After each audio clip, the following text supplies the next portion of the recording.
मेरी वाइफ कुछ दिनों से एक प्रोटीन की जिद कर रही है, ओजीवा नाम के प्रोटीन की। पॉडकास्ट में ओजीवा का बढ़ चढ़ के प्रचार किया जा रहा है।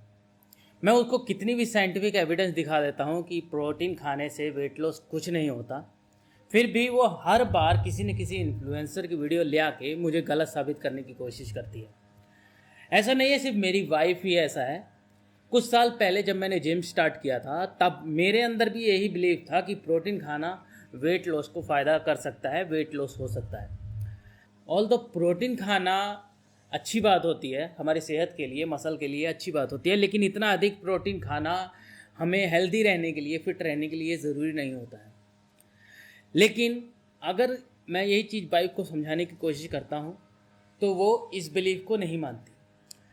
दुनिया में ऑलमोस्ट हर इंसान किसी न किसी बिलीफ में इतना ज़्यादा बिलीव करता है कि उसको साबित करने के लिए वो कोई ना कोई प्रूफ ढूंढ लेता है, और जो साइंटिफिक एविडेंस होते हैं जो उस प्रूफ को झुठलाते हैं, उनके प्रूफ को, उनके इस बिलीफ को झुठलाते हैं, वो उस पर यकीन नहीं करते। इस बिलीफ को हम कहते हैं कंफर्मेशन बायस। आए दिन इस बिलीफ की वजह से आपको बेवकूफ़ बनाया जाता है। एप्पल कंपनी आए दिन नया फ़ोन लॉन्च कर देती है और आपको कहती है कि इस फ़ोन में ऐसे ऐसे फीचर हैं जो आप यकीन नहीं करोगे, पिछले वर्जन से कहीं ज़्यादा फीचर हैं। कोका कोला आपको यकीन दिलाती है कि खुशियों की शुरुआत तो कोका कोला से ही होती है, और आप किसी भी पार्टी या इवेंट में कुछ और हो ना हो, कोका कोला ज़रूर मंगाते हैं। सोशल मीडिया पे आपका फेवरेट इन्फ्लुएंसर आपको अपनी लाइफ दिखाता है, अपनी झूठी लाइफ दिखाता है, अपनी अमीरी दिखाता है, और आप सोचते हैं कि बस यही है ज़िंदगी, सोशल मीडिया पे जाना ही हमारी ज़िंदगी है। मैं पिछले 5 सालों से एक ही कंपनी में काम कर रहा हूँ। मेरा ये बिलीव था कि रिलेशनशिप बिल्ड करना विल बेनिफिशियल फॉर मी। जब भी ज़रूरत पड़ेगी तो कंपनी मेरा साथ देगी, मेरे काम आएगी। बट जब मुझे ज़रूरत पड़ी, कंपनी पिस मी ऑफ। पिछले 5 सालों से मेरा ये कन्फर्मेशन बायस था कि रिलेशनशिप कंपनी के साथ बनाना बेनिफिशियल होता है। आप यही सोच रहे होंगे कि थोड़ा बहुत बिलीफ रखना, थोड़ा बहुत यकीन करना चीज़ों पे कौन सा गलत है, इससे कौन सा कोई नुकसान हो रहा है। कोका कोला पी लेते हैं, एप्पल फ़ोन से, हम एप्पल फ़ोन के फ़ैन हैं तो हम एप्पल फ़ोन खरीद लेते हैं। उन्होंने थोड़ा सा झूठ ही बोल दिया तो क्या हुआ। सीरियसली, ईयर 1986, ठंड का मौसम था। नासा के हेडक्वार्टर में खुशी और जश्न का माहौल था। एक और सक्सेसफुल रॉकेट लॉन्च होने को था। ऑफिशियल और इंजीनियर्स को एक्साइटमेंट थी कि ये नया स्पेस शटल अमेरिका को इतिहास के पन्नों में जोड़ देगा। जहां ऑफिशियल और मैनेजमेंट मीडिया में अपना बड़ा नाम के बारे में सोच रहे थे, वहीं इंजीनियर का एक छोटा सा ग्रुप एक छोटी सी प्रॉब्लम के लिए काफ़ी परेशान थे। उनकी परेशानी का कारण ये ओ रिंग था। ये रॉकेट की प्रोटेक्टिव शील्ड की तरह काम करता है। इंजीनियर्स का मानना था कि ज़्यादा ठंड की वजह से ये सील ब्रेक हो सकती है। ये बात इंजीनियर्स ने मैनेजमेंट को बताई। मैनेजमेंट ने ऑलरेडी सक्सेसफुल लॉन्चेस देखे हुए थे। मैनेजमेंट ने इंजीनियर से कहा कि इतनी सी बात से कुछ नहीं होगा, हमने बहुत से सक्सेसफुल लॉन्च किए हैं इतनी ठंड के मौसम में।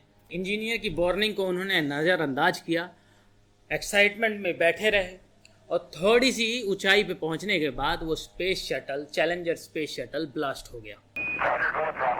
It happened just over 1 minute into flight. Management को इस बात से एक सबक मिल चुका था और उन्होंने दोबारा ऐसी गलती नहीं की। इंजीनियर्स के किसी भी वार्निंग को सीरियस लिया और इंस्टेंट अपने कंफर्मेशन बायस पे भरोसा करने से ज़्यादा उन्होंने डाटा और फैक्ट्स पे ज़्यादा भरोसा किया। उसके बाद ऐसी कोई दुर्घटना नहीं हुई। एटलीस्ट उन मैनेजमेंट की गलती की वजह से, उनके कंफर्मेशन बायस की वजह से ऐसी कोई गलती नहीं हुई। ये एक बड़ी प्रॉब्लम है जिसका सलूशन आपको निकालना पड़ेगा, नहीं तो आपकी लाइफ में भी आप कभी भी ऐसा बड़ा गलत डिसीजन ले लोगे जिससे आपको परेशानी हो सकती है। जिस तरह नासा में ब्लास्ट हुआ उसी तरह आपकी लाइफ में भी ब्लास्ट हो सकता है। मैं आपको कुछ पॉइंट बताता हूँ जिनको आप इम्प्लीमेंट करके ये जो कंफर्मेशन बायस है उस प्रॉब्लम से छुटकारा पा सकते हैं। Be open minded. ऐसा नहीं है कि आप जो सोल्यूशन जानते हैं वही सही सोल्यूशन है। जो भी सोल्यूशन जो आप जानते हैं उसको एक बार और वेरीफाई कीजिए, प्रॉब्लम को नए तरीके से देखिए। हो सकता है आपको जो पता है वो गलत भी हो सकता है। डिसीजन को अपने बिलीफ के आधार पर नहीं बल्कि डाटा और फैक्ट के आधार पर लीजिए। दूसरों से कोशिश करिए कि फीडबैक लेने की, ताकि आपको पता चल सके कि आप सही हैं या गलत।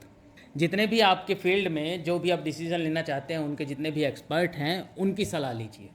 और फाइनली बट बहुत ज़्यादा इम्पोर्टेंट, ये सोशल मीडिया और जितने भी आपके फेवरेट इन्फ्लुएंसर हैं और दूसरी कंपनीज़ हैं, इनके बारे में ज़्यादा ना सुनिए, इनकी ज़्यादा ना सुनिए। ये झूठ बोल सकते हैं, ये अपने फ़ायदे के लिए आपको कुछ भी बता सकते हैं, तो उस इन्फॉर्मेशन को क्रॉस वेरीफाई ज़रूर कीजिए।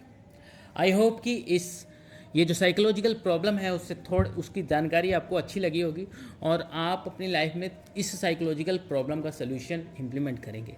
वीडियो अच्छा लगा है तो लाइक ज़रूर करें, शेयर करें अपने दोस्तों के साथ। Thank you so much.